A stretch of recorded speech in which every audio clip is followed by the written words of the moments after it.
Chapter 30, Lesson 1, World War II begins.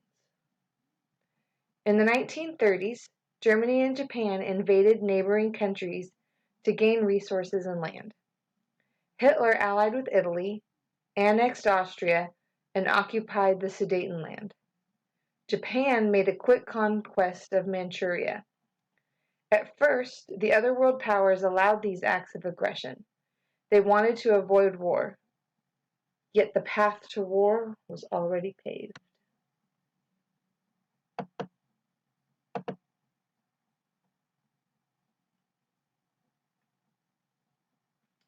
So Hitler had this theory that all Germans were descendant of the so-called Aryan race, and that this Aryan race was better and superior to every other race in the world. He believed that Germany was capable of building this great civilization that would last 1,000 years, but he knew they would need more land and more resources to create this great civilization he had in his mind. So he wanted land that was in Eastern Europe, land that is now part of the Soviet Union.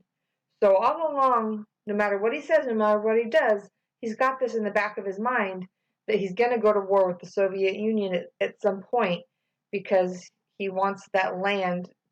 It's all part of his big scenario for his great civilization.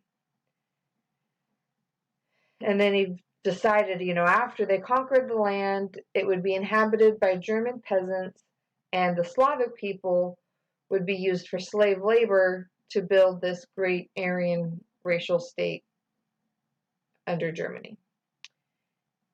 Feel free to pause right here to finish taking notes for this slide.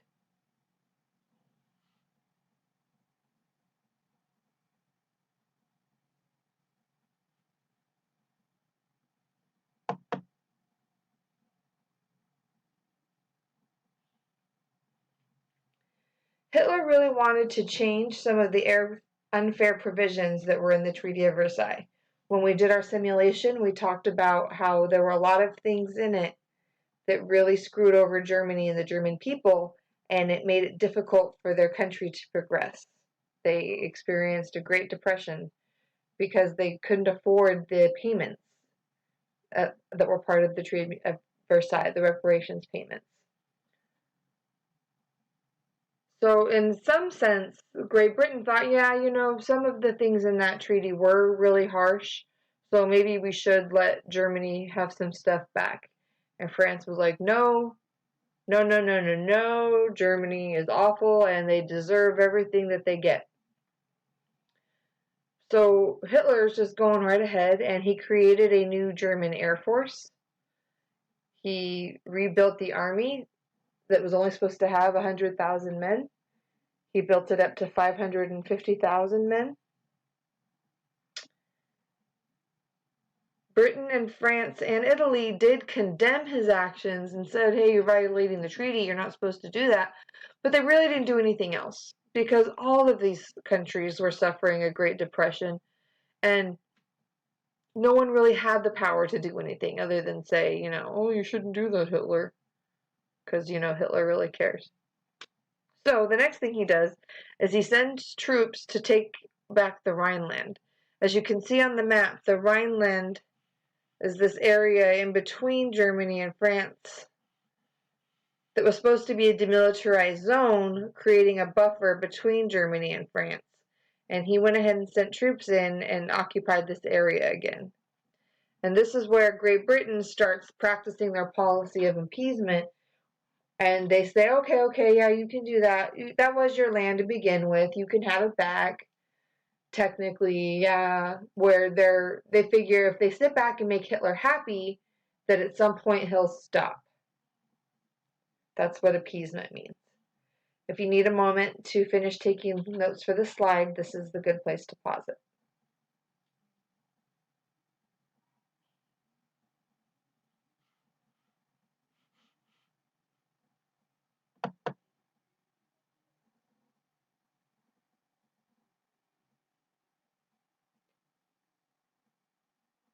Alright, so in 1935, we're going to switch over to Italy and what's going on with Benito Mussolini. His Italian forces invaded Ethiopia. If you remember back to when we were learning about the scramble for Africa, Italy was pretty much the only European country who didn't have colonies in Africa. They did invade Ethiopia, and Ethiopia kicked them out. And Italy was very humiliated. So now in 1935, they're going back, and this time they did take Ethiopia. Germany, well, Hitler supported this action, and Mussolini was just happy to have support from anyone because everyone else said, "What are you doing? Leave Ethiopia alone." So this is where they become friends and decide to create an alliance amongst themselves. They called their alliance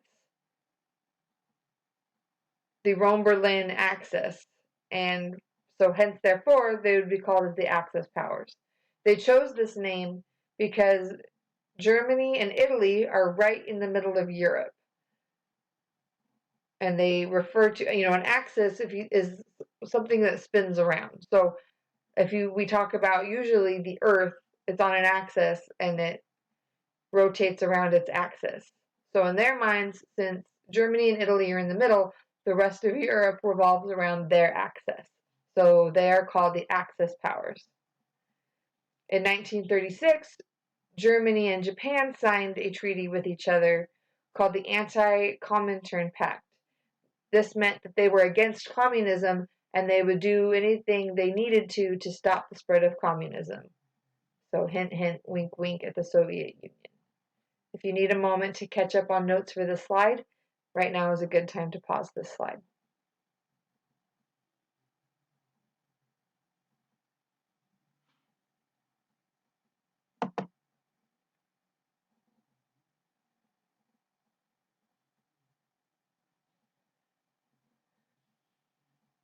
So after taking back the Rhineland, Hitler was taking a look at Austria.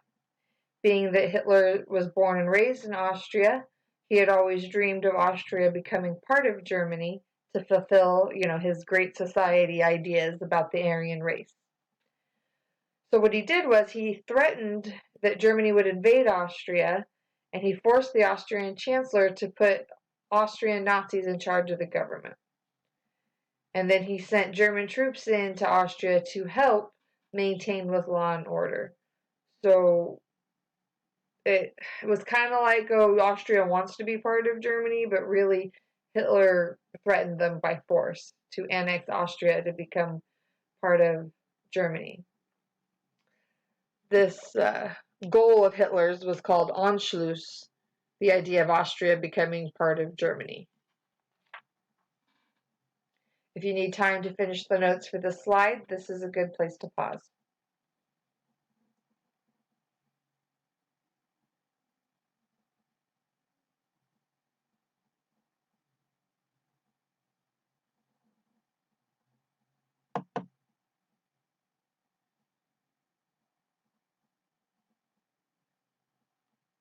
Hitler's next objective was the destruction of Czechoslovakia. He didn't believe it ever should have existed in the first place. That was another thing that the Allies sort of invented this country during the Treaty of Versailles. He demanded that Germany be given the Sudetenland, an area in northwestern Czechoslovakia that was inhabited largely by Germans. He was willing to risk a world war to achieve his objective. So the leaders of Britain, France, and Italy all sit down with Hitler at the Munich conference. This is where the Prime Minister of Germany, Neville Chamberlain, really becomes famous for being a pushover, basically. This was his big chance to stand up to Hitler and say, no, the West is not going to let you do whatever you want and take whatever you want. But unfortunately, they let him. They said, okay. There are a lot of German people living in the Sudetenland. They kept practicing this idea of appeasement. Let's just make him happy so that we can keep the peace. Which is a quote from Neville Chamberlain when he returned to Britain saying that he was keeping peace for our time. Hitler promises at the conference that he's not going to make any more demands, that this is it, he's happy, he's got the Rhineland back, he's built up the military, and now he's broken up Czechoslovakia and taken the part that's full of German people, the Sudetenland, and he's taken Austria. And he swears at this point he's going to stop.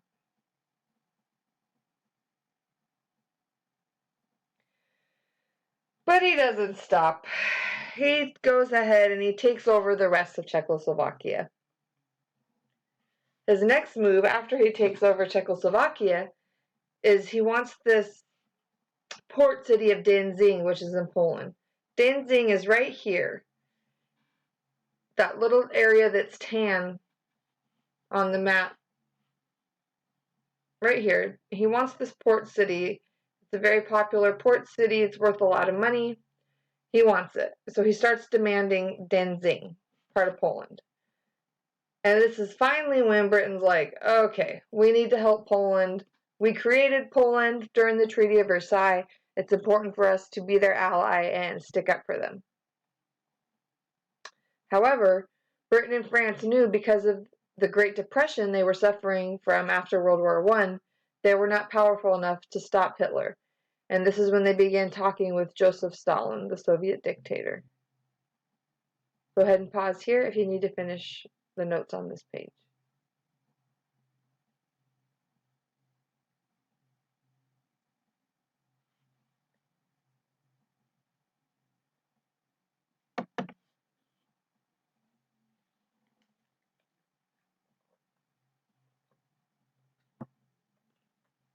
Hitler didn't believe that anyone cared about Poland. He figured he could do whatever he wanted and no one would do anything because he had done multiple things so far and nobody did anything. So he makes a deal with Joseph Stalin and he says, hey, if I invade Poland, you can have the east half and I will take the west half.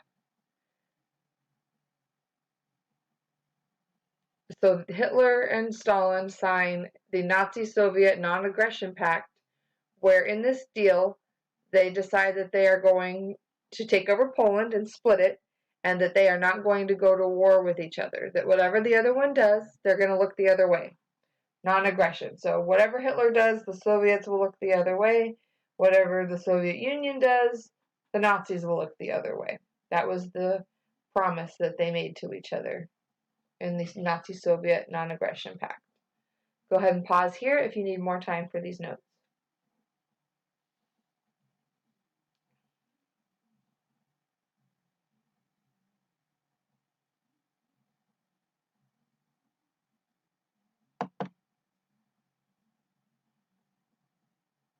Okay, let's talk about what was going on with the Japanese.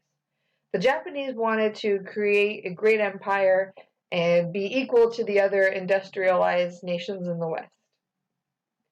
They began going to war with China in the 1930s. In 1931, I believe, they took over this area of China and renamed it Manchuria.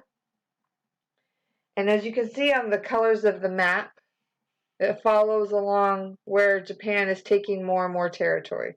Taking territory from China. They wanted this area up here from the Soviet Union. So one of the main reasons they allied themselves with Germany is they thought Germany was going to declare war on the Soviet Union. So they were thinking they could surround the Soviet Union on either side and get all this land from the Soviet Union from themselves as well. But when Hitler signed the Non-Aggression Pact with Stalin, they were like, oh, well, maybe that's not going to happen. Maybe we need to start looking at other ways to get resources. So now they want what's nowadays Vietnam, but back then this area was French Indochina. When we studied imperialism, we learned about how this was a French colony. So now Japan wants it, and they're ready to attack and take it over. But being that the United States is allied with France, the United States told Japan, no way. If you attack French Indochina and try to take it over, we're going to cut you off. Because Japan was getting most of like 80% of its oil from the United States. So the United States told Japan, if you try to take for Indochina, we're not going to sell oil to you anymore. And this is what set up the tension between the United States and Japan before the attack on Pearl Harbor.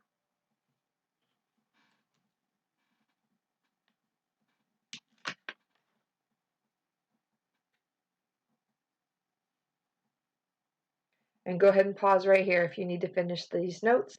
This is the last slide for Chapter 30, Lesson 1.